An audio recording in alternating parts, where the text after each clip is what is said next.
Alhamdulillahi Rabbil Alamin, hamdan na'imin, hamdan syakirin, hamdan yuafi ni'amahu wa yukafiru majidah.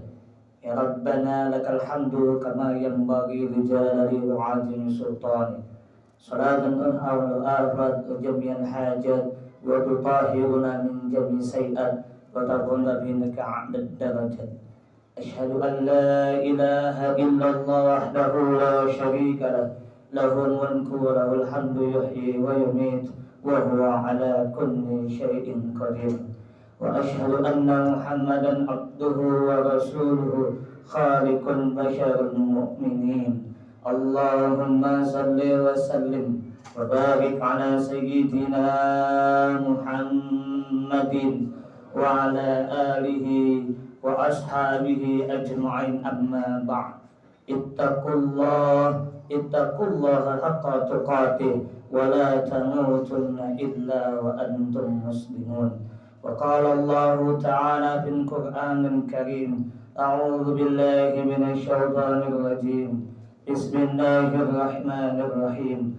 Walladzina ittakhadhu masjidan dirara wa kufran wa tafriqan bainal mu'minin wa irsadan liman haraballaha wa rasulahu min qablu wa la yahlifunna inna aradna illa husna wallahu yashhadu innahum lakadzibun. Sadaqallahul aliyyul azim wa sadaqa rasul habibul karim. Wa nahnu ala dhalika minasyahidin wa syakirin. Walhamdulillahi rabbil alamin. Ilahi anta maqsudi wa ridhaka matlubi, a'tini mahabbataka wa ma'rifatak.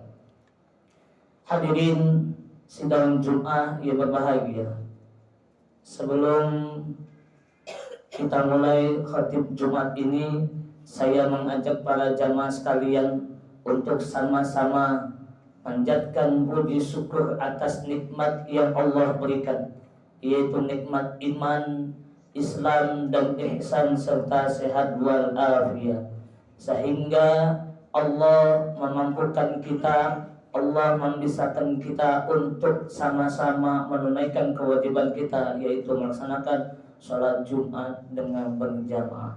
Nikmat yang paling besar pula yang harus kita syukuri, yaitu nikmat iman, Islam dan ihsan serta sehat walafiat. Salawat beriring salam semoga terlimpah curahkan kepada junjungan kita baginda Rasulullah Muhammad sallallahu alaihi wasallam beserta keluarganya, sahabatnya serta aulia Allah dan para pengikutnya hingga hari akhir.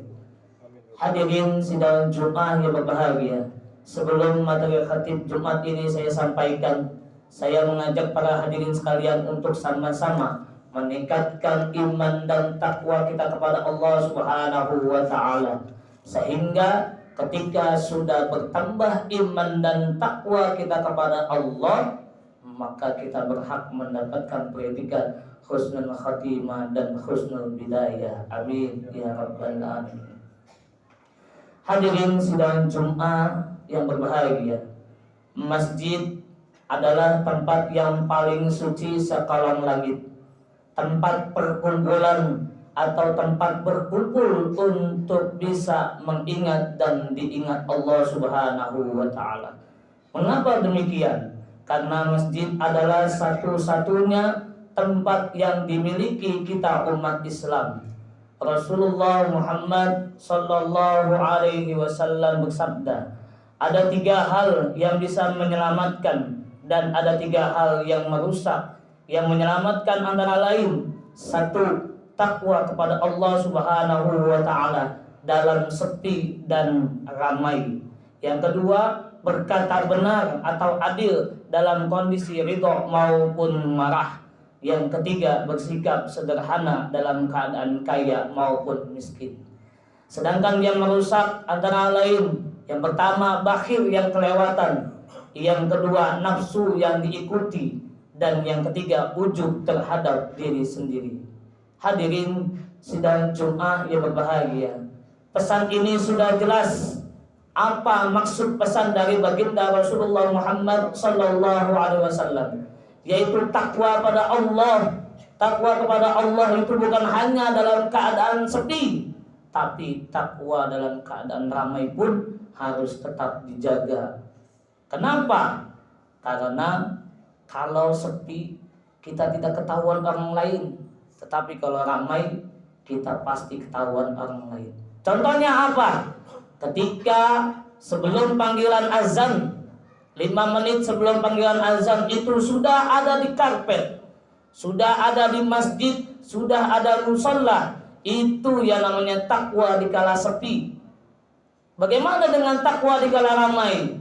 Tidak berubah sholatnya. Ketika sepi, sholatnya seperti cacing yang sedang mencari makan. Tetapi ketika ramai, dia sholatnya diperbaiki seolah-olah dia adalah hubungannya dekat dengan kepada Allah Subhanahu wa taala. Hadirin sidang Jumat yang berbahagia, masjid itu bagian dari ketakwaan yang harus dijaga. Jangan hanya ramai yang kita munculkan takwa kita, tapi masjid ketika sepi pun kita harus bisa menjaganya. Masjid maksudnya apa? Takwa kita ada di masjid ketika sepi dan ramai. Dan ketika ramai, kita entah di mana takwa kita, pasti tidak akan terjaga. Kenapa? Karena kita lebih sibuk mencari sesuatu yang sementara. Hadirin sidang Jumat yang berbahagia, ada pesan yang kedua dari baginda Rasulullah Muhammad SAW, berkata benar dalam keadaan ridho maupun marah. Kita sering berkata benar, tapi bukan dalam keadaan yang ridho alias terpaksa. Bagaimana caranya menumbuhkan rasa untuk terus berkata benar dalam keadaan ridho? Yaitu dengan berkumpulnya sering berkumpul di majelis taklim. Kenapa demikian harus berkumpul di majelis taklim? Karena majelis taklim itu, kata Rasulullah Muhammad SAW, setiap ada majelis taklim itu berarti ada doa dari para malaikat. Maka sering-seringlah berkumpul di majelis taklim untuk tujuannya bukan hanya menuntut ilmu, tetapi khidmat kepada guru dan khidmat pula kepada Allah serta baginda Rasulullah Muhammad SAW. Hadirin sidang Jumat yang berbahagia, bersikap sederhana dalam keadaan kaya ataupun miskin, yang sulit pesan beliau ini tidak ada dan belum pernah kita lihat. Orang kaya selalu bersikap sederhana, yang ada selalu hedonis, apalagi ketika ditempa dengan kemiskinan. Ini yang jadi pelajaran penting bagi kita semua. Jangan sampai ketika Allah Subhanahu wa Ta'ala memberikan kecukupan kepada kita, lantas kita lalai dari apa yang sudah Allah berikan kepada kita. Harusnya bagaimana sikapnya? Kita jangan menganggap semua yang diberikan sama Allah itu adalah milik kita. Sebab kalau kita menganggap itu semua milik kita, maka siap-siaplah kita tersesat di jalan yang tidak diberikan petunjuk oleh Allah. Hadirin sidang Jumat yang berbahagia, perlu kita ketahui bahwasannya masjid adalah ladang untuk ukhuwah Islamiyah, sekaligus mempererat hubungan antara satu dengan yang lainnya, sesuai dengan firman Allah Subhanahu wa Ta'ala dalam surat Ali Imran ayat 103, yang artinya, dan berpegang teguhlah kamu semuanya pada tali agama Allah, dan janganlah kamu bercerai-berai, dan ingatlah nikmat Allah kepadamu ketika kamu dahulu masih jahiliyah atau bermusuhan. Lalu Allah mempersatukan hatimu sehingga dengan karunia-Nya kamu menjadi saudara. Hadirin sidang Jumat yang berbahagia, sudah jelas Allah memberitakan kepada kita, masjid itu tempat perkumpulan di mana kita tidak tahu satu sama lain menjadi tahu. Kita tidak tahu yang namanya sifat satu sama lain menjadi tahu. Kita tidak tahu asal mereka dari mana jadi tahu.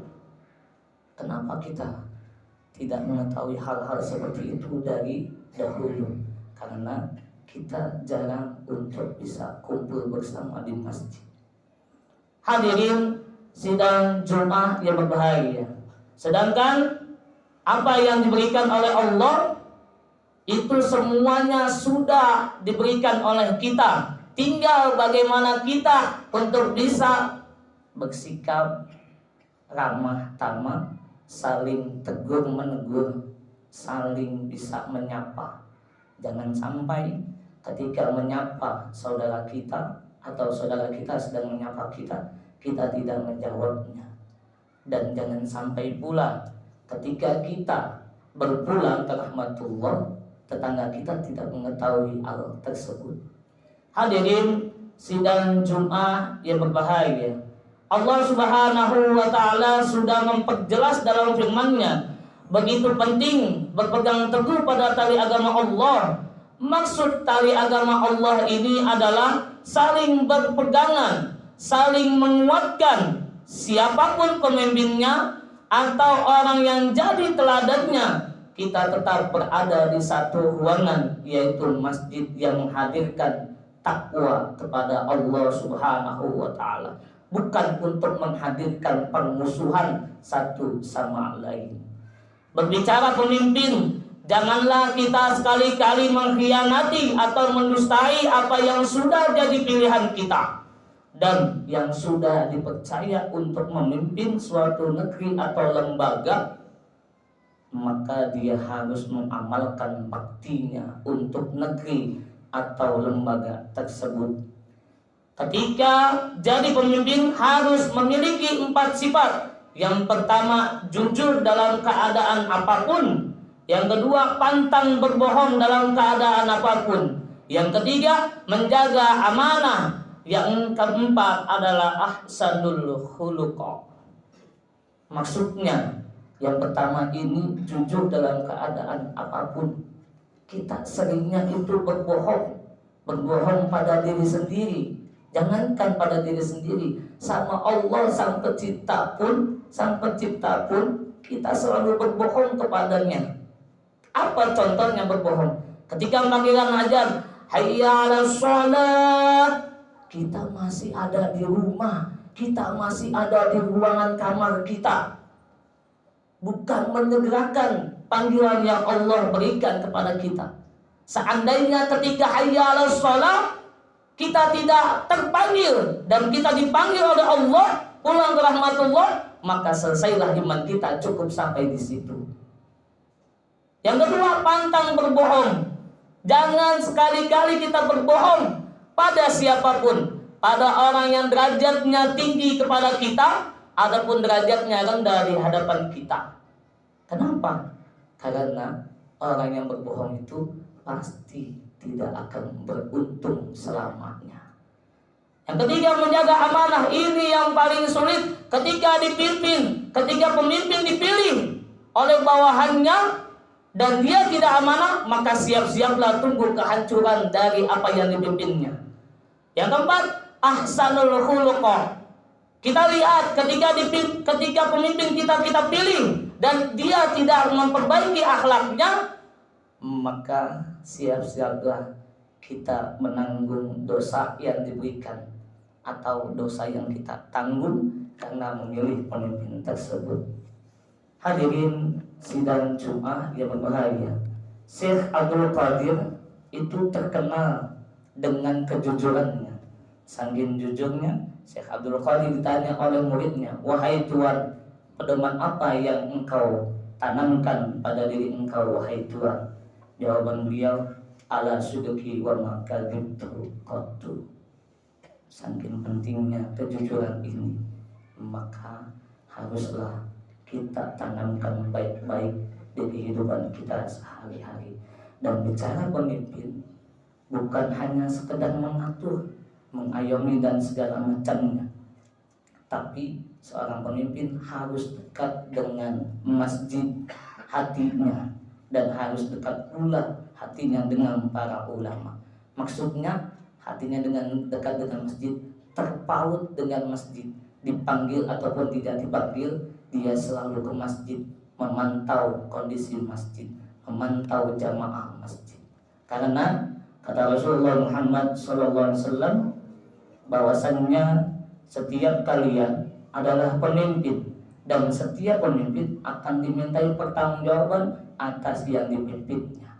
Jadi kalau seandainya kita punya kemampuan untuk atau tidak punya kemampuan untuk menjadi pemimpin, maka janganlah mencobanya untuk menjadi pemimpin. Sebab apa? Pemimpin itu bukan untuk dicoba-coba. Terlebih menjadi pemimpin ada kewajiban yang harus dipenuhi, yaitu dekat dengan ulama, dekat dengan masjid. Semoga Allah Subhanahu wa taala berkahi kita semuanya, segalanya, selamanya. A'udzu billahi minasyaitonir rajim. Bismillahirrahmanirrahim. Wal 'ashri innal insana lafi khusr illa alladziina aamanu wa 'amilus shalihati wa tawassaw bil haqq wa tawassaw bis sabr. Barakallahu li wa lakum fil Qur'anil karim. Wa nafa'ani wa iyyakum bima fihi min al-ayatil hakim. Aqulu qawli hadza fastaghfiru innahu huwal ghafurur rahim.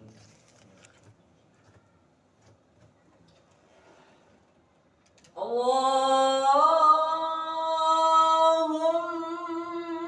shalli ala sayyidina Muhammad wa ala ali sayyidina Muhammad.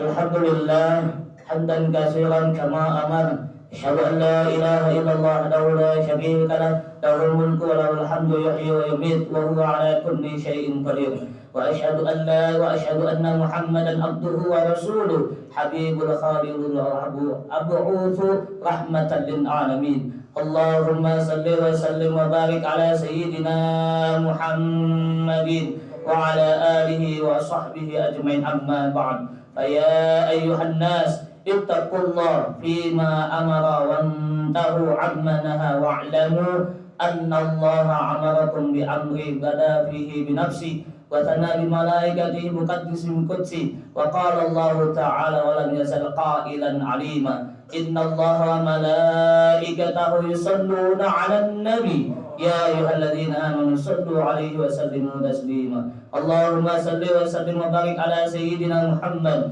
وعلى آل سيدنا محمد وارض عن خلفاء الراشدين سادتنا أبي بكر وعمر وعثمان وعلي وعن بقية الصحابة والقرابة والتابعين تابعون بإحسان إلى يوم الدين وعلينا معهم برحمتك يا أرحم الراحمين اللهم اغفر للمؤمنين والمؤمنات والمسلمين والمسلمات الأحياء منهم والأموات إنك سميع قريب مجيب دعوات ويا قاضي الحاجات اللهم ارفع عنا البلاء والوباء والزلازل منها ومن بطن من بلد خاصة وبلد المسلمين عامة في إندونيسيا بصلاتها بدن والعافية إنك على كل شيء قدير ربنا آتنا في الدنيا حسنة وفي الآخرة حسنة وقنا عذاب النار وصلى الله على سيدنا محمد وعلى آله وصحبه أجمعين الحمد لله رب العالمين عباد الله إن الله يأمركم بأن تحيوا الإنسان وإيتاء ذي القربى وينهى عن الفحشاء والمنكر والبغي يعظكم لعلكم تذكرون اذكروا الله العظيم يذكركم واشهدوا من جماعة ذكر الله أكبر أقيموا الصلاة والسلام